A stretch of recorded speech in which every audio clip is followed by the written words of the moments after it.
Happy Monday, and welcome back to the Lorden Arts channel. I'm John Lorden. Thank you so much for spending some time with us here today. Case Cracked is the show where we look into a mystery and what are the critical pieces that help solve that mystery.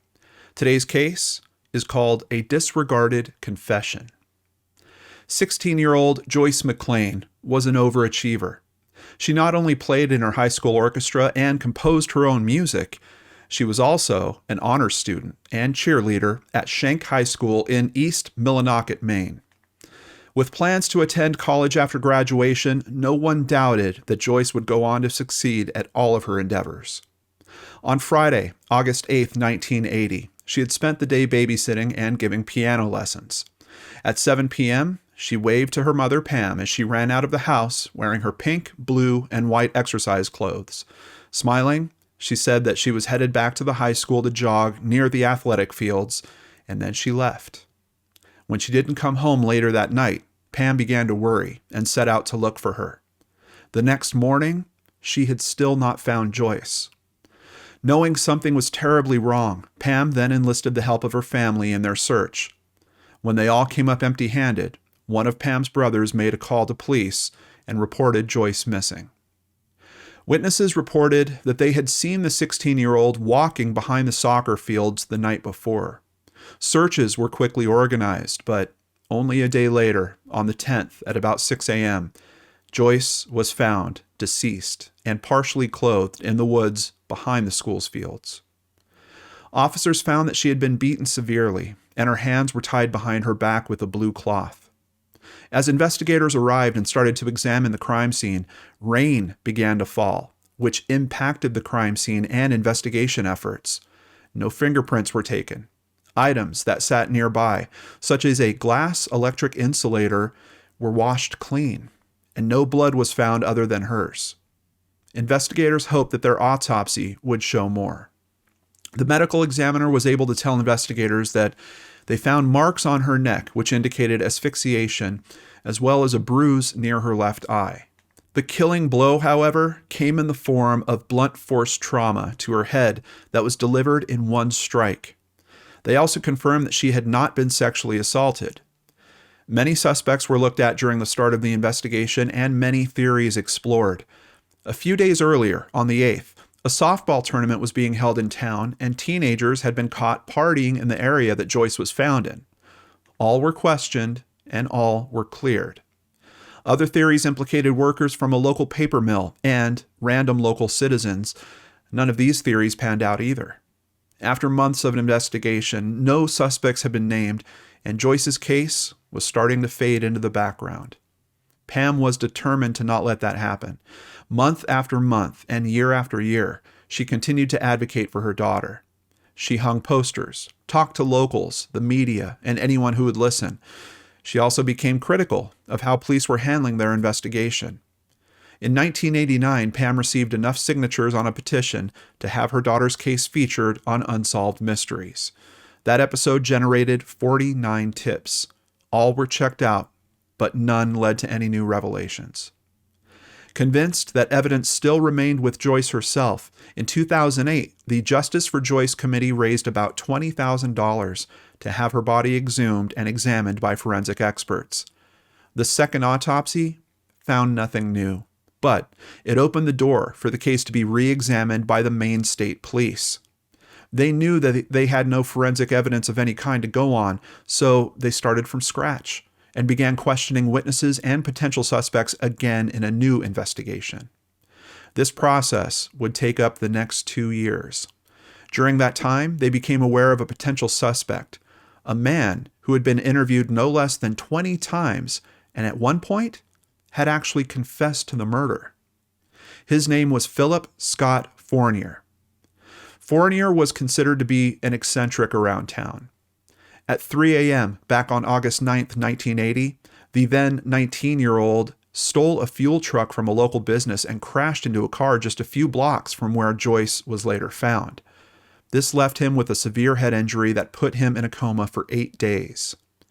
Months after he recovered, he began to confess to Joyce's murder to anyone who would listen. From 1981 on, he had confessed to his mother, stepfather, pastor, co-workers, and even detectives. At first, officers looked into his claims, but when his story began to change and no evidence could be found to back up those claims, his statements were disregarded and ignored. Investigators found witness statements that claimed Fournier was seen in the area Joyce was found on the night of her murder and had mentioned to his brother that he had a crush on her. In his many confessions, Fournier had dropped details that were never shared with the public. At one point, he accurately described the electric insulator found at the scene and claimed he had struck her on the head with it, killing her. He also described how her body was found, lying on the ground, hands bound behind her back. He could even tell them what color ribbon had held back her hair and showed them exactly where she was found. Investigators now knew they had to interview Fournier again, and luckily, that wouldn't be a problem, as he was currently in jail serving a sentence for possession of child pornography, burglary, and theft. It would take more years for investigators to solidify their case against Fournier. In that time, Pam asked the FBI to intervene, which they declined. Joyce's case was featured on Cold Justice in 2012, but no new leads were found. Finally, on March 4th, 2016, Fournier was placed under arrest for Joyce's murder and was held in prison until his trial began in early 2018. Fournier's attorney argued that the prosecution could not prove beyond the shadow of a doubt that he was responsible for the murder, despite his confessions, because there was no forensic evidence to back it up.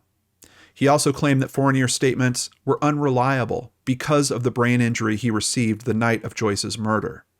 His attorney said he was confusing reality with old memories and dreams. The prosecution pointed out the fact that brain injuries of this type would have healed months before he had made his first confession. They also pointed out that in his confessions, Fournier stated that he had stolen and crashed the fuel truck to try to end his life because of what he had done. Regardless, Fournier displayed intimate knowledge of the crime scene, including details that had not been released to the public. Finally, on February 22, 2018, 2 weeks after the trial began, Fournier was found guilty of first-degree murder.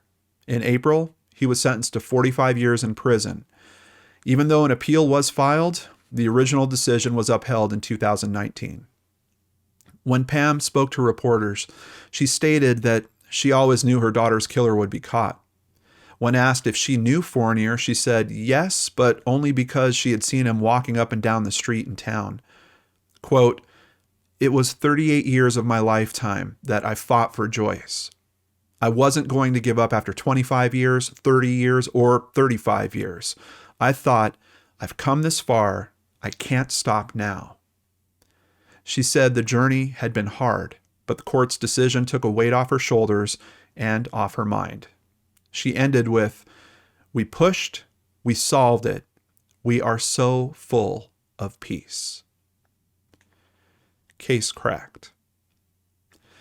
I would like to thank WGME.com, The Bangor Daily News, News Center Maine, CBSNews.com, People.com, and SeacoastOnline.com. Of course, the biggest thank you goes to Christy Arnhart for researching and writing up today's case, and here she is to discuss it with us now.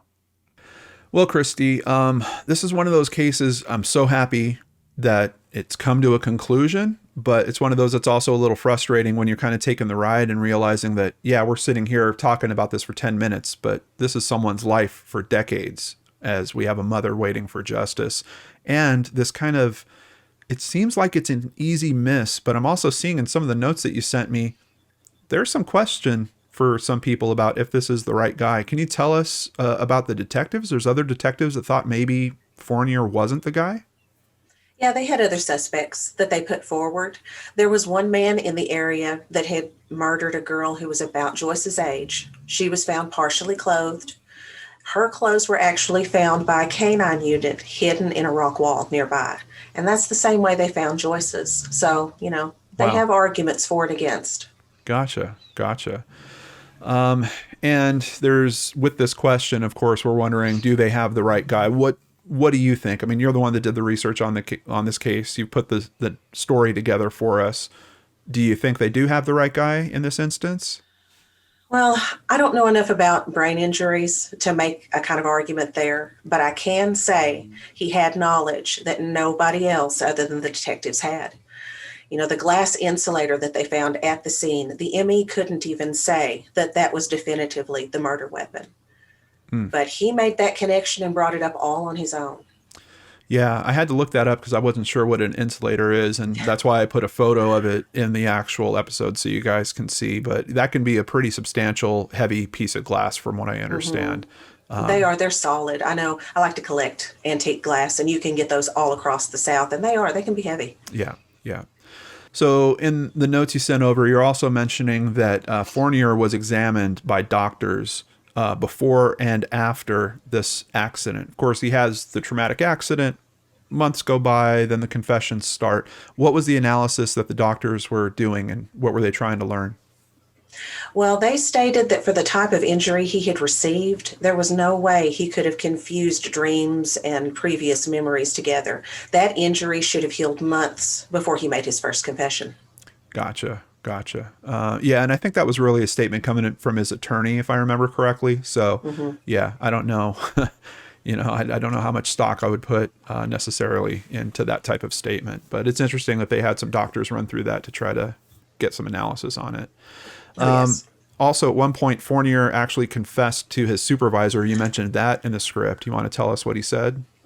He did. The supervisor actually went to the police afterward and told them about it. He asked how Fournier had gotten away with the crime, and he told the supervisor that he had purposefully misled investigators by naming other men in the case. So he not only confessed, he saw he was going to get into trouble, and then he consciously started changing the story.